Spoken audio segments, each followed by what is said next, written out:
Boa noite, irmãos, a paz do Senhor. Tô no mesmo cenário, com a mesma blusa. Sim, gente, eu tô gravando no mesmo dia. Minha casa tá passando por uma pequena reforma e tá complicado aqui. Eu já sei que quinta e sexta vai ser osso aqui por causa da limpeza, algumas coisas que vai ter que fazer. Então eu já estou me adiantando pra gente não ficar atrasado na nossa leitura, não ficar sem as nossas leituras essa semana. Então vamos ler hoje, continuando Deuteronômio capítulo 8 e 9, e vamos ver se a gente emenda o 10 ou não. Vamos ver aqui o tempo, se a memória do meu telefone vai permitir. Amém? Então abra sua Bíblia logo aí no capítulo 8 para você me acompanhar enquanto eu vou orar. Amém? Senhor Deus, Pai amado e querido, glórias ao teu nome, Jesus. Muito obrigada, Pai, por esse dia, porque eu creio que se estamos aqui reunidos é porque o Senhor nos guardou, nos deu livramento, nos ajudou a superar os obstáculos e nos trouxe até aqui. Obrigada, Senhor, pela vida dos teus filhos aqui presente. Obrigada pela minha vida, porque o Senhor tem nos sustentado, tem suprido nossas necessidades. Coloco diante de Ti, Senhor, cada uma das famílias aqui representadas, aqueles ainda que não foram alcançados, Pai, que estejamos sendo aprimorados, Pai, pela Tua palavra, para sermos testemunhos, Senhor, para que o Senhor nos use, não só a nós, mas talvez nós somos usados para a família de outra pessoa, né? Aqueles que nós oramos, o Senhor usa outros filhos teus para alcançar os nossos e nos usa para alcançar outros. Mas que assim seja, Senhor, a tua multiforme graça, Pai, que nós estejamos aptos para poder falar a qualquer tipo de pessoa, aqueles que o Senhor nos enviar.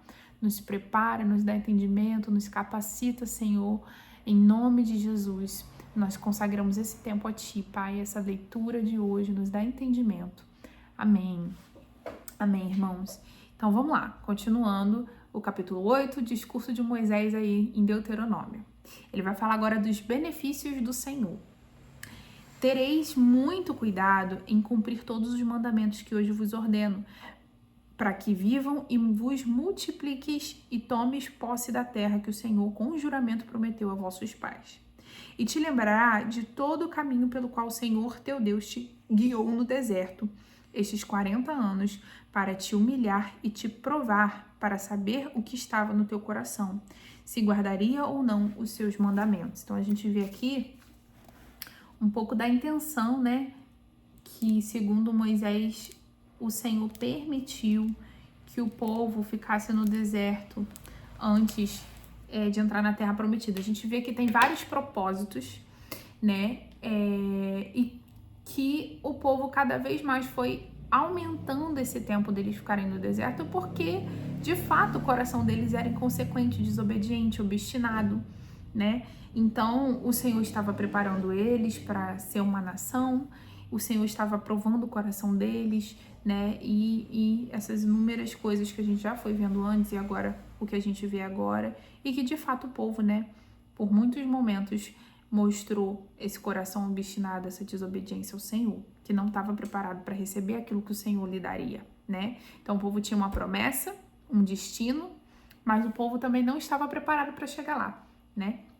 Ele precisou ficar mais tempo no deserto até vir outra geração, até entender que a obediência, o arrependimento levava a benção do Senhor, né? Para que então eles chegassem à terra prometida.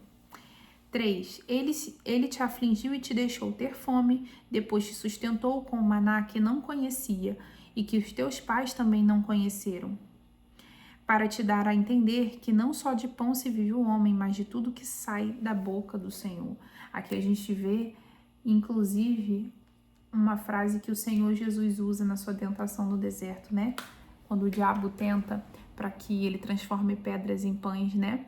E aí ele diz, nem só de pão vive o homem, né? Mas daquilo que sai da boca do Senhor. Apenas uma palavra do Senhor é suficiente. Que haja maná, que haja a comida, que haja a carne. E obviamente a palavra de Deus que alimenta o espírito, que é o mais importante.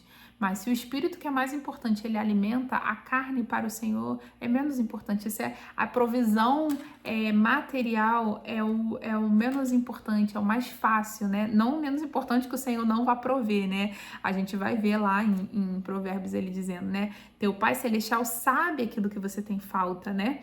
Se ele veste o lírio dos campos, se os pássaros não se preocupam com o que comer no dia de amanhã e eles estão aí na natureza e não morrem, né? Sempre tem o que comer. Ele sabe que nós somos mais importantes, ele vai suprir.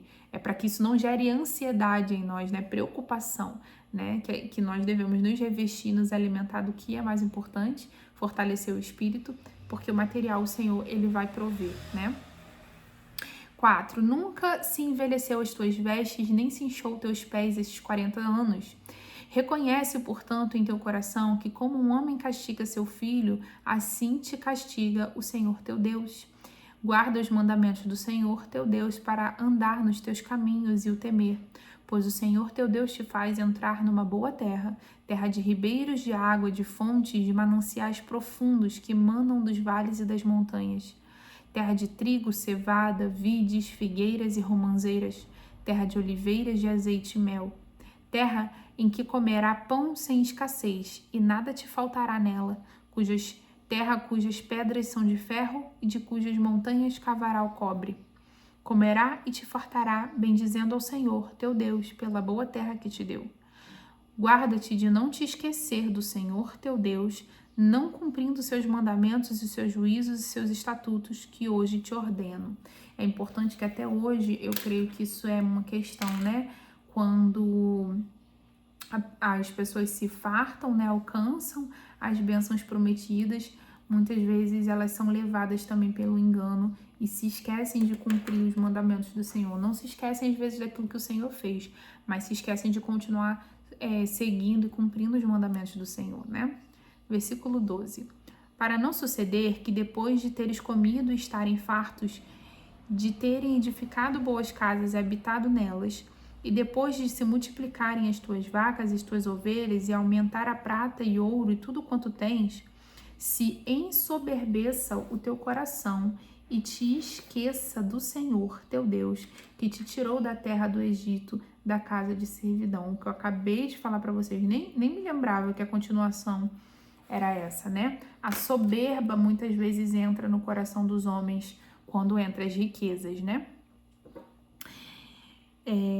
Deus, né, que tirou vocês do Egito, da casa de servidão, versículo 15, que te guiou por aquele grande e terrível deserto de serpentes abrasadoras, de escorpiões, de terra árida e sem água, de onde fez jorrar para ti água da pedra dos rochedos, que no deserto te sustentou com maná, que teus pais não conheceram, a fim de te humilhar e provar, e afinal te fazer bem.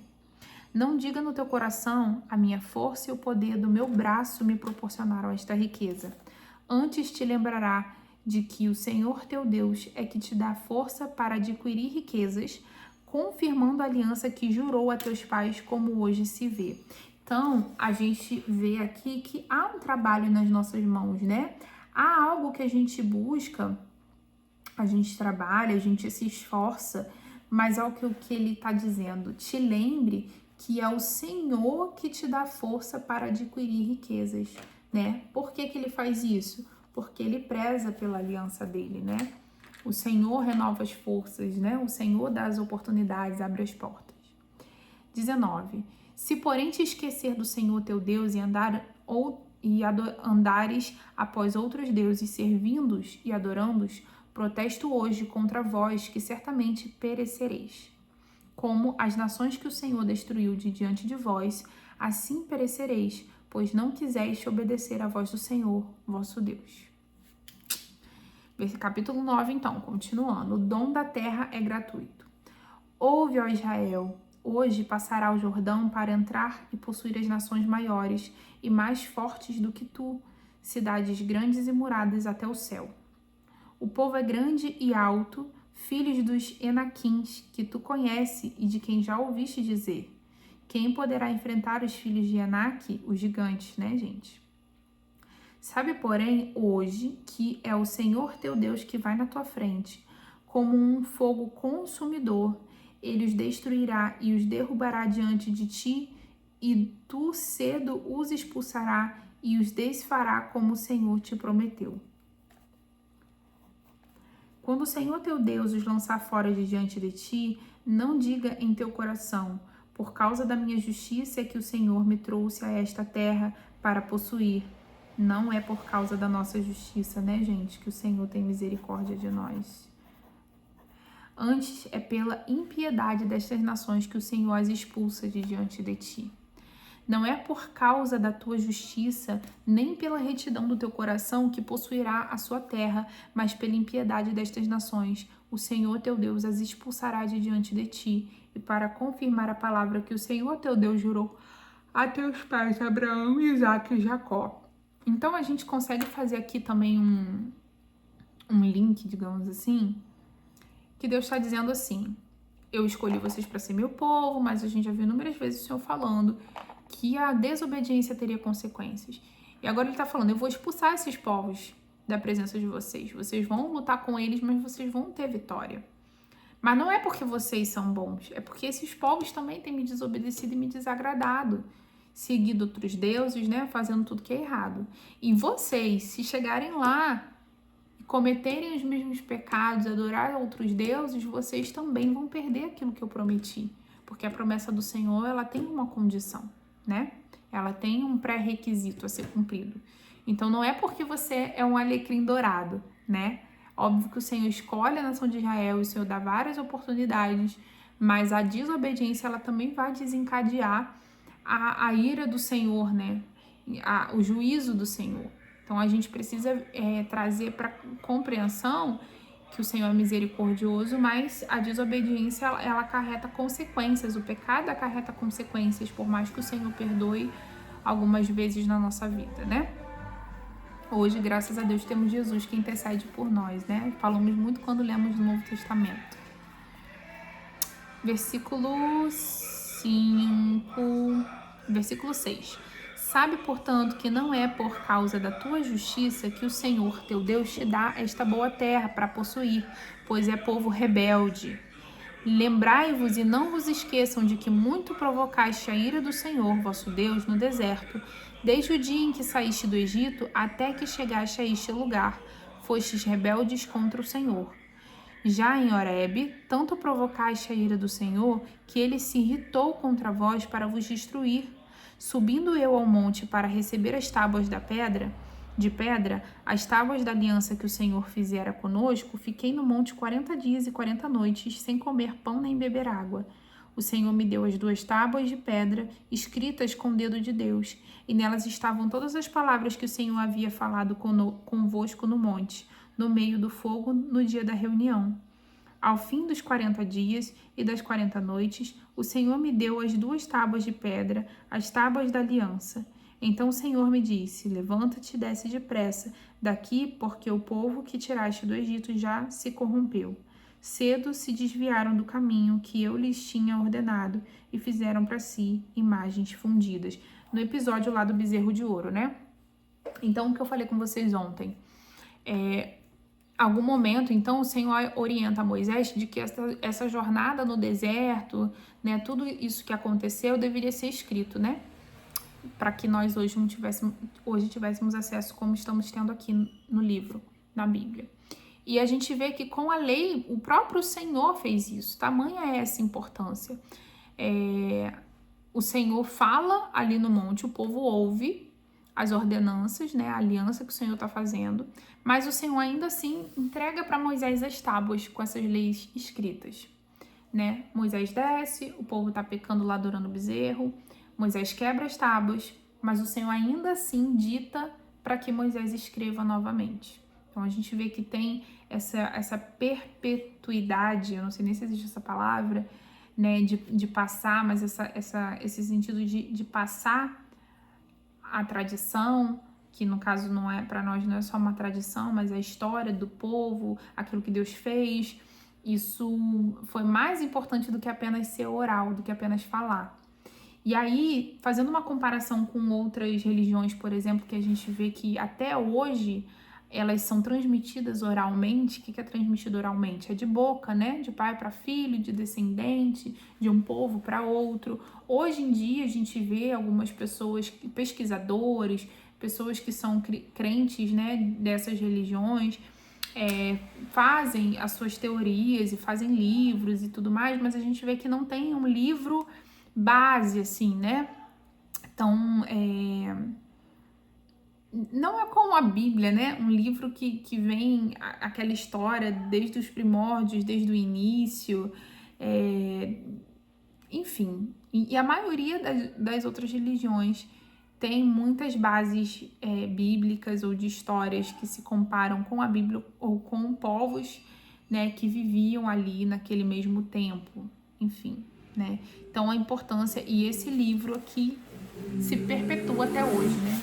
Histórias tão antigas que estão aqui até hoje. A nação de Israel tá aí até hoje, né? Por mais que você possa não crer que, nossa, tudo que tá aqui de fato aconteceu, o início da nação de Israel foi dessa forma. A Bíblia, ela é um livro histórico também, por mais que não se creiam alguns no seu conteúdo espiritual e sobrenatural. O próprio Deus mandou escrever, né, tocou em pessoas para que eles escrevessem aquilo que eles estavam vivendo, as suas histórias, porque a gente vai chegar nos profetas, vai chegar em outros livros que a gente vai ver outras histórias que aconteceram sendo narradas, mas temos esse registro, temos, e é mais antigo do que muitos livros, até às vezes filosóficos que nós temos hoje, né? Enfim. Então, continuando, versículo 13. Disse-me ainda o Senhor: observei este povo e vi que é povo rebelde. Deixa-me que os destrua e apague o seu nome de debaixo dos céus. E farei a ti nação maior e mais numerosa do que esta. Então me virei e desci do monte que ardia em fogo, e as 2 tábuas da aliança estavam nas minhas 2 mãos. Olhei e vi que haviam pecado contra o Senhor, nosso Deus, fazendo para vós um bezerro fundido. Cedo vos desviaste do caminho que o Senhor vos ordenara. 40 dias foi o suficiente de Moisés lá no monte, né? Para o povo pecar, se desviar do caminho do Senhor. Então peguei as 2 tábuas e as arremessei das minhas mãos e as quebrei diante dos vossos olhos. Depois prostrei-me perante o Senhor como dantes 40 dias e 40 noites, sem comer pão nem beber água, por causa de todo o vosso pecado que haviam cometido, fazendo o que era mal aos olhos do Senhor, provocando a ira. Temi por causa da ira e do furor do Senhor contra vós, para vos destruir. Mas ainda desta vez o Senhor me ouviu, e o Senhor se irou muito contra Arão para o destruir, mas também orei por Arão nesse mesmo tempo. Peguei o bezerro do vosso pecado, a obra que fabricaste, e o atirei ao fogo e o esmaguei moendo, bem até que se tornou pó, e lancei o pó no ribeiro que descia do monte. Também em Taberá, em Massá e em Quibrote-Hataavá provocastes muito a ira do Senhor. E quando o Senhor vos enviou desde Cades-Barneia, dizendo: subi e possuí a terra que vos dei, fostes rebeldes ao mandado do Senhor, vosso Deus, e não o crestes, e não obedeceste a sua voz. Fostes rebeldes contra o Senhor desde o dia em que vos conheci. Prostrei-me perante o Senhor 40 dias e 40 noites, porque o Senhor me dissera que vos queria destruir. Orei ao Senhor, dizendo: Senhor Deus, não destrua teu povo e a tua herança, que resgataste com a tua grandeza, que tiraste do Egito com mão forte. Lembra-te dos teus servos Abraão, Isaque e Jacó. Não atentes para a dureza deste povo, nem para a sua impiedade, nem para o seu pecado. Para que o povo da terra, donde nos tiraste, não diga: o Senhor não foi capaz de fazê-lo, entrar na terra de que lhes tinha falado. Ele os odiava, por isso os tirou daqui, para os matar no deserto. Todavia, são eles o teu povo e a tua herança que tiraste com a tua grande força e o teu braço estendido. Ali os questionamentos, né? A gente viu, né, Moisés, algumas coisas que Moisés fala para nós nessas orações que ele fazia pelo povo. E aqui, mais ainda, Senhor, o que o povo vai dizer? Que o Senhor tinha raiva desse povo, por isso que tirou ele do Egito para matar no deserto. Vão achar até que o Egito, então, é abençoado. O Senhor estava dando livramento para o Egito, tirando esse povo de lá, né? Como a nossa preocupação humana, né? O Senhor é Deus, ele não precisava, né? Sei lá, se preocupar com o que o povo ia falar sobre ele, porque no momento que ele quisesse, ele destruiria o Egito, ele faria outros sinais, ele faria outras maravilhas, mas essa questão de interceder pelos seus, né? Moisés fez muito esse papel de orar pelo povo, interceder pelo povo, clamar a Deus pelo povo, e a gente vai ver Daniel fazendo isso lá na Babilônia, né? Quando ele lê o livro de Jeremias, interpreta, né, que o tempo de cativeiro do povo seria 70 anos, que ele começa a orar, e ele ora pedindo perdão pelos pecados do povo dele, se incluindo ele também nesse pedido de perdão, né? Confessando os pecados. E aí o Senhor responde, é aquela situação, né, que ele faz o jejum de 21 dias, enfim. É isso. Então, eu espero que vocês estejam também aprendendo e recebendo como eu estou essa semana, esses dias, lendo Deuteronômio aqui com vocês. Tá sendo bem edificante, bem esclarecedor, até para o meu entendimento, eu espero que para o de vocês também, ler esses capítulos de Deuteronômio. Então, a gente parou aqui, capítulo 8 e 9, amanhã, sexta-feira, se Deus permitir, ou eu vou conseguir gravar aqui, ou eu vou conseguir vir na sexta-feira para a gente fazer a nossa live do capítulo 10 e do 11, tá bom? Fiquem com Deus, não esqueçam, né? Não deixem de deixar seu comentário, de falar aqui comigo, de curtir o vídeo, de compartilhar também, se você acha que essa palavra vai abençoar alguma pessoa, né? Alguém que talvez já tenha te perguntado sobre esses temas, tem algum questionamento que a gente pôde esclarecer aqui.